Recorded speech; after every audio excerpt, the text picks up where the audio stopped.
Hari ni ada pengalaman baru. Ikut belakang escort VVIP. Saya tak pastilah siapa dia yang kat depan tu.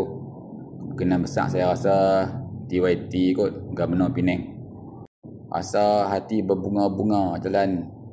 Boleh lalu terus. Tak payah berhenti lampu isyarat.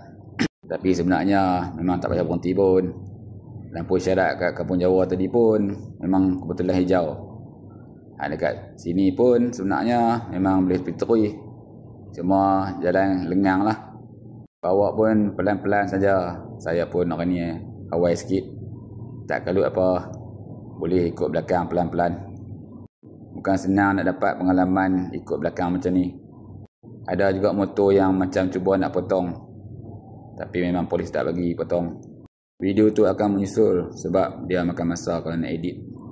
Kalau video macam ni, sat saja nak edit. Sekian.